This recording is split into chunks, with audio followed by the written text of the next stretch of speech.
नमस्कार, माझे नाव सौ निशा निकम. माझ्या यूट्यूब चॅनलमध्ये तुमचे सर्वांचे स्वागत आहे आणि माझ्या चॅनलचे नाव आहे N square. Class 8 subject science, chapter 2 health and diseases. Topic आहे non infectious diseases. Non infectious diseases म्हणजे असंसर्गजन्य रोग. Diseases which do not occur through infections and body contacts are called as non-infectious diseases. याचा अर्थ असा आहे की जे रोग संसर्गातून किंवा संक्रमणातून पसरत नाही त्या रोगांना असंसर्गजन्य रोग किंवा असंक्रामक रोग असे म्हणतात.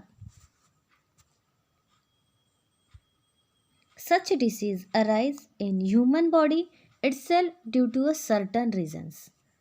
असे रोग काही विशिष्ट कारणांमुळे व्यक्तीच्या शरीरात उद्भवतात. कॅन्सर म्हणजे कर्करोग. Uncontrol and abnormal cell growth is called as cancer. कर्करोगामध्ये काय होतं की सेलचं अनियंत्रित वाढ होऊन जाते. त्या पेशींमध्ये असंख्य वाढ होते आणि गाठ तयार होत राहतात. त्यांना काय म्हणणार आहोत? कॅन्सर म्हणणार आहोत. Group or lump of cancerous cells is called as malignant tumor. म्हणजे अनकंट्रोल सेलची जी ग्रोथ होते आहे त्या ग्रुपला मॅलिग्नेंट ट्यूमर असं म्हणणार आहे.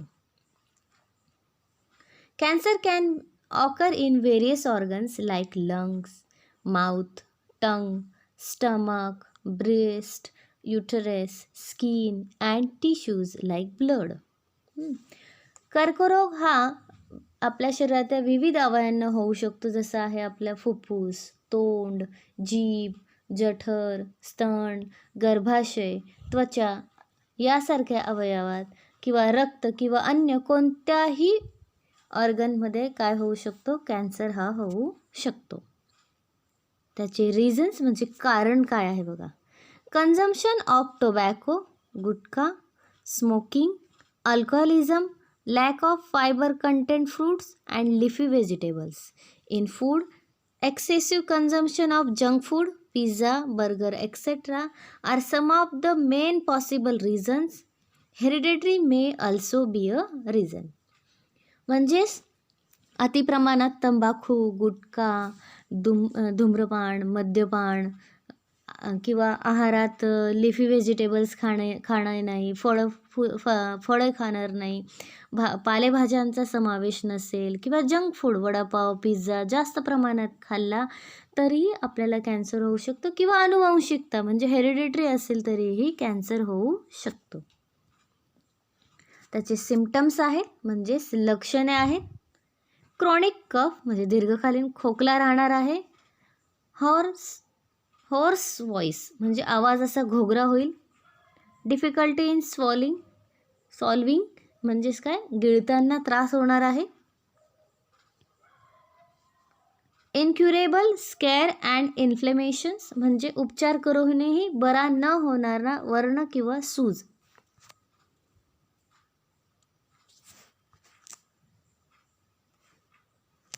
लम्प्स इन ब्रेस्ट स्तनामध्ये गाठी निर्माण होणार. आणि unexplained weight loss. Do you know? माहिती आहे का तुम्हाला? Modern diagnostics and treatment of cancer. कर्करोगावरील आधुनिक निदान व उपचार पद्धती काय आहेत? Various techniques like CT scan, MRI scan, mammography, biopsy are use in diagnosis of cancer. कॅन्सरचं निदान करण्यासाठी CT scan, MRI, mammography, biopsy अशा पद्धतीच्या टेक्निक्सचा वापर करून कॅन्सरचं निदान केलं जातं. In case of treatment, along with conventional methods like chemotherapy, radiation therapy and surgery, modern techniques like robotic and laparoscopic surgery are also followed. म्हणजे ज्यावेळेस तुम्ही कॅन्सरचे उपचार घेणार असाल त्यावेळेस केमोथेरपी, रेडिएशन थेरपी आणि सर्जरी या पद्धतींचा वापर केला जातो. रोबोटिक सर्जरी आणि लॅप्रोस्कोपिक सर्जरी अशा उपचार पद्धती वापरल्या जातात. ऑलवेज रिमेंबर, नेहमी लक्षात ठेवा, control diet helps to prevent some types of cancers. आहारावर योग्य नियंत्रण ठेवल्यास काही प्रकारच्या कर्करोगांपासून संरक्षण मिळते. म्हणून व्यवस्थित डाएट असलं पाहिजे. Physical exercise along with modern treatment is more beneficial cure the cancer. कॅन्सरवर आधुनिक उपचाराबरोबरच शारीरिक व्यायाम केल्यास अधिक फायदा होतो.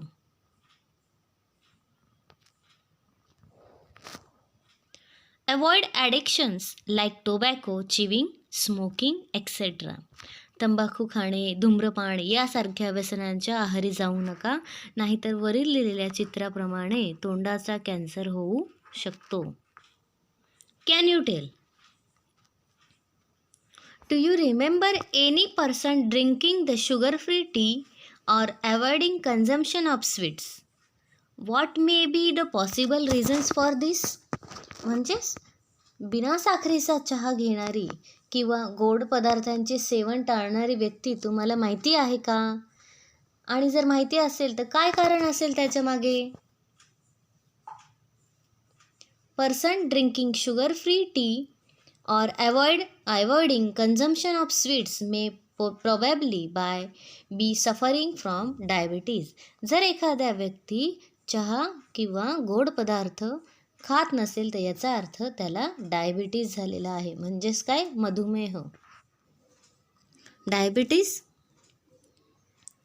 The hormone insulin produced in pancreas control the level of sugar glucose in blood.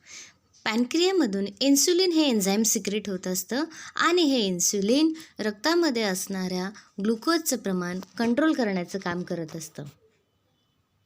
If insulin is secreted in low quantity, glucose level can not be control. This disorder is called as diabetes. म्हणजेच हे जे पॅनक्रियामधून insulin secret होत असतं हे जर low क्वांटिटीमध्ये secret झालं तर आपल्या ब्लडमध्ये असणारे ग्लुकोजची लेवल आपल्याला कंट्रोल करता येत नाही आणि अशा आजाराला काय म्हटलं जातं? डायबिटीज असे म्हटलं जातं. तर त्याची रिझन्स काय आहेत बघा. Heredity, obesity, lack of physical exercise, mental stress या अनेक कारणांमुळे काय होऊ शकतं? डायबिटीज होऊ शकतं. हेरिडिटी म्हणजे अनुवंशिकता, ओबेसिटी म्हणजे बेढप्पणा, अतिलठ्ठपणा, लॅक ऑफ फिजिकल एक्सरसाइज म्हणजे व्यायाम करणार नाही, मेंटल स्ट्रेस किंवा मानसिक ताणतणावामुळे सुद्धा डायबिटीज होऊ शकतो. त्याची सिम्पटम्स काय आहेत? फ्रिक्वेंट युरिनेशन ॲट नाईट, रात्रीच्या वेळेस बऱ्याचदा वॉशरूमला जावं लागणं. Increase obesity or weight loss, वजन खूपच वाढून जाणं किंवा कमी होणे. तर ह्या आजारासाठी प्रिव्हेंटिव्ह मेजर्स काय आहेत बघा, म्हणजे प्रतिबंधात्मक उपचार काय आहेत?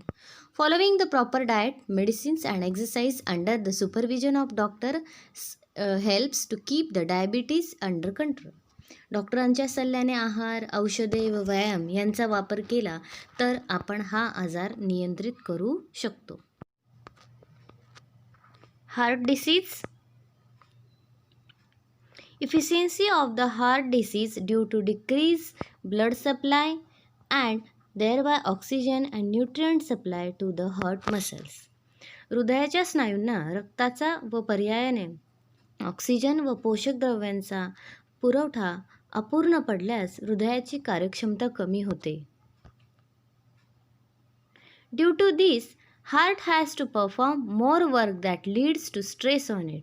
आणि त्यामुळे हृदयाला जास्त कार्य करावे लागते आणि हृदयावर ताण येतो.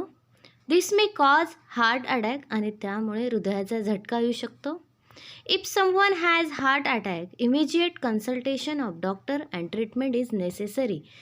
हृदयविकाराचा झटका आल्यास त्वरित डॉक्टरांचा सल्ला व औषध उपचार अत्यावश्यक आहे.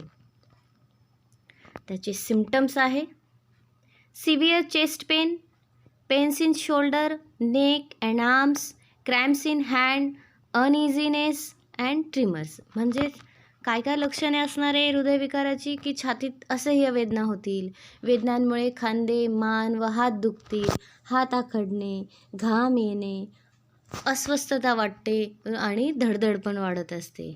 त्याचे रिझन्स काय आहेत हार्ट डिसिजेसचे? Smoking, alcoholism, diabetes, hypertension, obesity म्हणजेच काय धूम्रपान, मद्यपान, आपला डायबिटीज म्हणजे मधुमेह, उच्च रक्तदाब, लठ्ठपणा. तसेच अजून काही कारण आहेत. लॅक ऑफ फिजिकल एक्झरसाइज, व्यायाम न करणे, हेरिडिटी, अनुवंशिकता, मेंटल स्ट्रेस, मानसिक ताण, अँगर, चिडचिडपणा, रागीटपणा आणि एन्झायटी म्हणजेच काय चिंता करणे. ह्या कारणांमुळे हार्ट डिसीज होऊ शकतो. ऑलवेज रिमेंबर, लक्षात ठेवा की हृदयविकार झाला असेल तर प्रथमोपचार काय केले पाहिजे. First call 108 for ambulance.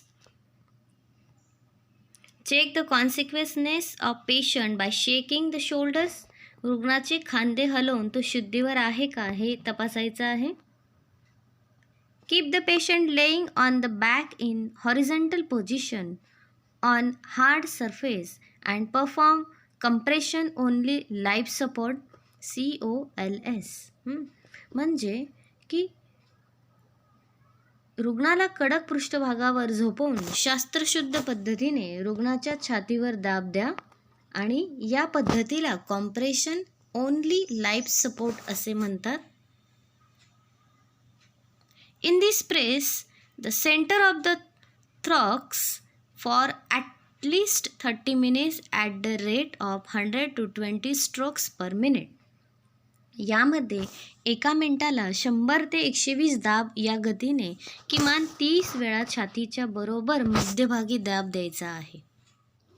Heart diseases, जर हृदयविकार असतील तर सर्वात पहिले आधी आपल्याला डॉक्टरांचा सल्ला घ्यायचा आहे. काही लक्षणे आपल्याला दिसल्या जसं छातीत असह्य वेदना होत आहेत, हात दुखतोय सारखा, घाम येणे यासारख्या गोष्टी असतील तर डॉक्टरांचा सल्ला घ्यायचा आहे.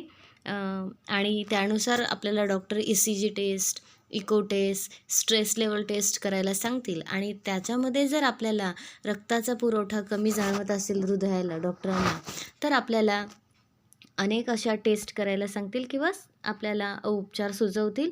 जसं बायपास सर्जरी आहे, अँजिओप्लास्टी आहे, ओपन हार्ट सर्जरी आहे, इन्स्टॉलेशन ऑफ स्टेंट्स आहे, हार्ट ट्रान्सप्लांट आहे आणि इन्स्टॉलेशन ऑफ पेसमेकर आहे. आपल्या हृदयामध्ये ज्यावेळेस आपल्या ह्या सगळ्या टेस्ट केल्या जातील मग आपल्याला एन्जिओग्राफीचा सल्ला देण्यात येईल. जर आपल्या ECG, इको टेस्ट किंवा स्ट्रेस लेवल टेस्टमध्ये काही त्रुटी आढळल्या तर आपल्याला एन्जिओग्राफी करायला सांगतील.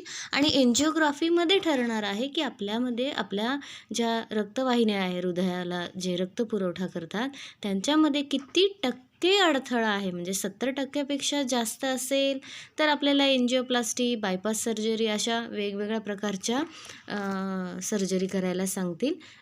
ज्या प्रमाणे म्हणजे जितक्या प्रमाणात ज्या वेन्स आहेत त्या ब्लॉक असतील त्यानुसार दिलेल्या ह्या आपल्याला सर्जरी किंवा टेस्ट कराव्या लागणार आहेत. होमवर्क आहे, write all notes from video.